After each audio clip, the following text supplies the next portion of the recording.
Assalamualaikum warahmatullahi wabarakatuh. Selamat pagi anak-anak kelas 4A. Tetap semangat ya dalam pembelajaran kali ini. Kita masih di tema 6, subtema 2, pembelajaran kelima. Muatan bahasa Indonesia, SPDP, dan PPKN. Nah, tujuan pembelajaran kita kali ini yang pertama, kalian itu dapat membuat puisi karya pribadi kalian dan mempresentasikannya atau membacanya di depan orang banyak. Nah, tujuan yang kedua, pembacaan yang kedua yaitu tari kupu-kupu atau SPDP. Nah, kalian itu dapat menari tari kupu-kupu, menjelaskan gerak tari kreasi kupu-kupu, dan memperagakannya. Dan tujuan pembelajaran yang ketiga, PPKN, kalian itu dapat menjelaskan atau mengetahui manfaat dari bahasa dan makanan khas daerah lain. Baik, sebelum kita mulai, marilah terlebih dahulu kita bersama-sama membaca basmalah. Bismillahirrahmanirrahim.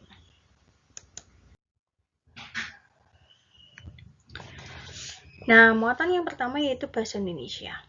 Membuat puisi karya pribadi. Membuat puisi karya pribadi. Nah, adakah di antara kalian yang bercita-cita menjadi pengarang atau sutradara, membuat film atau sinetron? Nah, karangan seperti apa yang akan kalian buat jika kalian menjadi sutradara atau pengarang?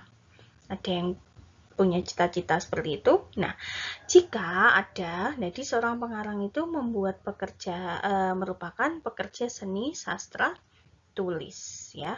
Jadi seorang pengarang itu merupakan pekerja seni karya tulis yang membuat sebuah puisi.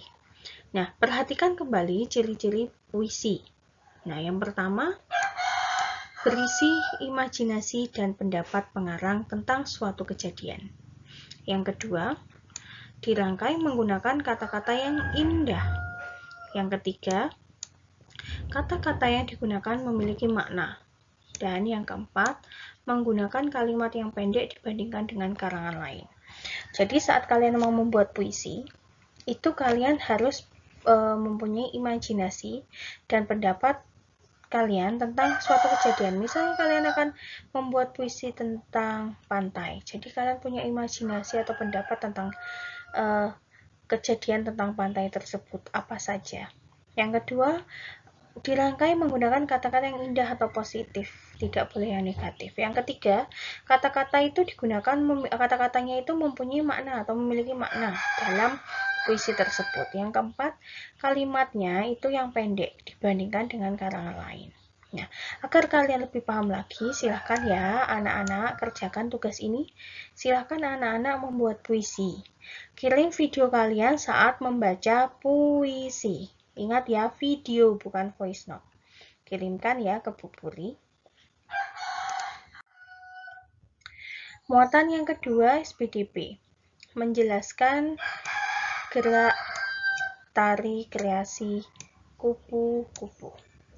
Nah, tari kupu-kupu itu merupakan salah satu tari tradisional dari Bali yang menggambarkan gerakan seekor kupu-kupu yang sedang terbang dan hinggap dari bunga ke bunga lain.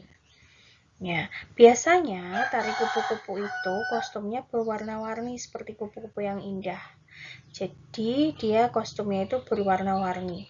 Dan aksesorisnya itu biasanya menggunakan selendang, terus mahkota dan pernak-pernik hiasan lainnya. Jadi tari kupu-kupu ini dia terlihat indah karena apa? Karena penarinya itu menggunakan kostum yang cantik, yang berwarna-warni, yang cerah. Terus dia hafal tentang gerakan tari kupu-kupu. Dia hafal tentang pola lantainya. Dia menguasai panggung. Jadi kalau kalian bercita-cita menjadi penari, kalian harus yang pertama hafal gerakannya. Yang kedua kalian hafal pola lantainya. Yang ketiga kalian harus menguasai panggung.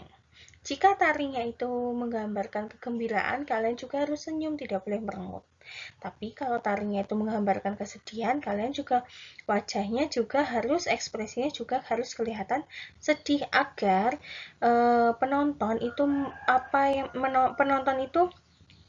dapat menangkap menangkap makna dari tari tersebut. Jadi, kalian juga tugasnya sebagai penari itu harus dapat menyampaikan makna dari tarian yang kalian pertunjukkan itu.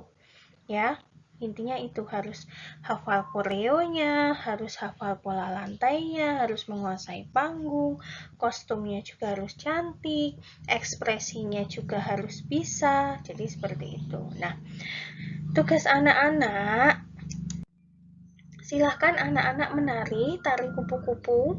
Kirim video kalian saat menari bersama orang tua atau kakak atau adik kalian.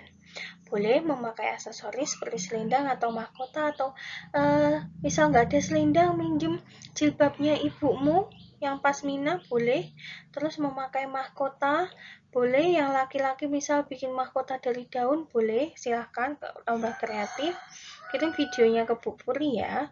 Terus kalian juga dapat menirukan pola lantainya itu ada di halaman 44 sampai dengan 46. Silahkan kalian baca dulu, baru silahkan menari. Terus pembelajaran yang selanjutnya PPKN menjelaskan manfaat mengenal bahasa dan makanan khas daerah. Jadi setiap daerah itu memiliki bahasa dan makanan khas masing-masing. Misal kalau di Palembang itu ada pempek, ya. Terus misal di Jogja ada gudeg, nah, Jawa Timur ada rujak cingur. Jadi setiap daerah itu memiliki makanan khas dan bahasa masing-masing. Nah, misalnya Dedi senang mengenal bahasa daerah dan makanan khas ayah dan ibunya. Manfaat mengenal bahasa daerah dan makanan antara lain, pertama, dapat berkomunikasi dengan keluarga besar menggunakan bahasa daerah. 2. Dapat menikmati makanan-makanan yang lezat asli Indonesia.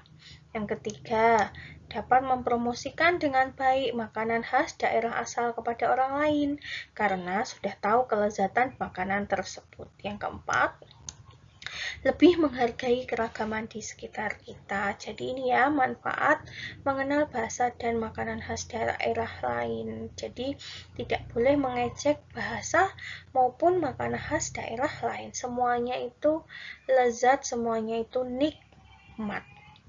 Nah, sekian video, sekian penjelasan dari Bu Puri. Silakan anak-anak kerjakan ya, ada 2 tugas. Pertama bahasa Indonesia, yang kedua SPDB. Oke? Nah, sekian dari Bu Puri. Semoga anak-anak paham. Bu Puri akhiri. Wassalamualaikum warahmatullahi wabarakatuh.